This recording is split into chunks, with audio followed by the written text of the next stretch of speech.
Well, it's been a nice day, but a longer day. So I flew into Fort Lauderdale to speak. I had a great time speaking. And then, I had thought when I had got this speaking thing that it was going to be just a short little trip, maybe take my family with me and have some fun, and we did. We drove up to Orlando. My mom wanted to come up because she loves Universal Studios. Had only been there once or twice, but loved it. And since I was going to be in Florida, maybe be good for her too. So it ended up being a great family kind of mini short trip. And waiting, of course, for my mother at the airport.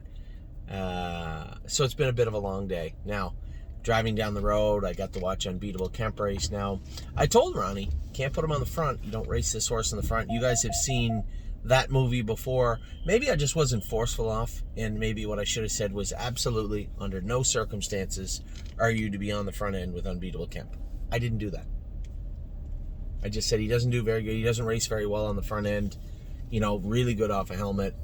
But the reason that some of these really good drivers continue to put this horse on the front end, and almost like because he fools them, right?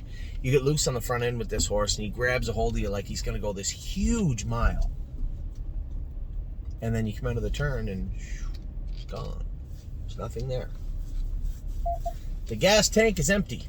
And that is how he is raced. He fooled Sylvain Filion, who I think is probably one of the most conservative top drivers. And definitely one of the most underrated drivers I've been around in my lifetime. Fooled him at least 3 times. He's got James. Now, the time I put him on the front was one of his first lifetime starts. He won on the front, but again, now we're talking about a maiden with a horse that can trot in 56. So, beyond 8-5. You're talking about a massive layover, so it's hard for him to get beat in that type of situation. But if they can catch him when he's on the front, they'll beat him. And that's just the MO of Unbeatable Kemp, unfortunately. So, I saw him on the front and he's like, oh my God.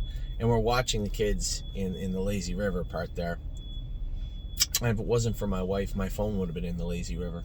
I'm now playing defense attorney for Ronnie during the race. I'm like, oh geez, he looks great. He looks sharp on the front end, and deep, inside me, I'm like, please don't walk.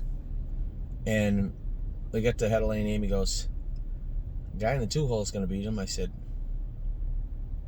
he's not the only one. He ended up 4th. So Ronnie texts me after. He goes, I'm really sorry. I know he said he doesn't do his best work in the front, but, and then what came after but is the same thing I got from, I didn't get it from James. James just knows the horse, but Sylvain and anybody else that has ever put the horse on the front end. But he felt so good, I just thought he was. A variation of that is what has come after but forever. So a frustrating race, I guess the only solace is this. He shows getting beat in that class. Maybe they don't. Maybe they leave him alone for a little bit. I thought he would have been claimed today, to be honest. He's only got 2 wins left in there, so there's no hiding, I guess. But I would have been okay with a 2nd, I suppose, off that trip. But not okay with a 4th. Not cool. Anyway, it's just one of those things. What are you going to do? I've seen this movie before. You've seen this movie before.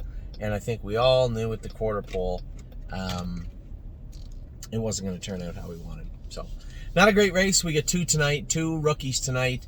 The trotting filly, I don't think she can trot in 2 minutes right now. So, I guess just get what you can get and try and teach her something would be the game tonight. Keep her trotting. Obviously, don't break rule number 1. But keep her trotting, keep her working, and see if you can teach her something. I'm intrigued with the other horse, No Chance in Hill. A mile in 2 minutes, his first lifetime start. That was a big mile. That was a big ask and a big improvement. So I'm excited about watching him race tonight. And I was very happy to hear Jason Calden give me a big report. Eric gave me a big report. Jason Merriman gave me a big report. All the horses were good. Very few horses did anything wrong today. Eric said, the Dancing Yankee colt, the 3-year-old, Born to Dance, the sun was out, and he got to look at the shadows. Well, that's not a good thing, because I know how that ends. He sees shadows that aren't there. He definitely sees the ones that are. Now, if you go an even keel speed over the shadows of the light poles in the far turn, he'll look at them, and if you're going faster, he might skip over 1 or 2 of them, but he won't plant them and leap. But if you're rushing him over them, he might. So the fact that Eric made a point of that means that maybe he was dancing along a little bit when he did it. He said, shadow roll. We wore a shadow roll, a screen, everything on him. He just seems like he knows when they're there. And he's better. But as I said to him, just leave him alone, Eric. I'll go with him next week. Just leave the shadow roll off him. My hope is that, as dumb as he is, eventually he's going to understand that they're shadows. Somehow, Copernicus is going to soak into his head. He's going to realize that, I don't even know if that was Copernicus, actually. The sun and the shadows and the...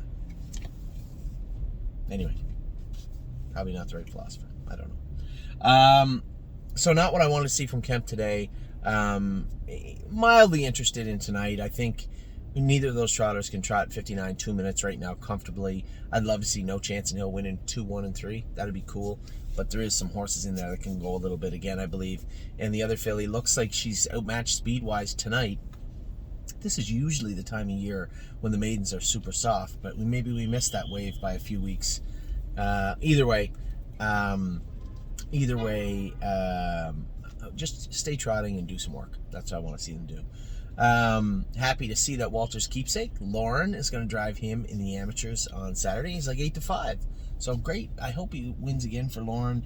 He's out of that class. This is the only spot for him in Ohio. In Northfield Park is the class that he's in on Saturday. We do have something in Southern Ohio for him potentially. And of course, we have the class that Crantini is in tomorrow. So I talked to Ronnie about Crantini. I said, that guy you can put on the front. Just maybe make a mental note if you ever drive this horse again. No front end for him, please. So with that, I'm going to let you guys go. Good day of training yesterday and today at the barn, I'm being told. Good driving day. Going to pick my mother up and spend the rest of the week with her and the kids and Amy, who is now calling. So I will talk to you all very soon. Take care.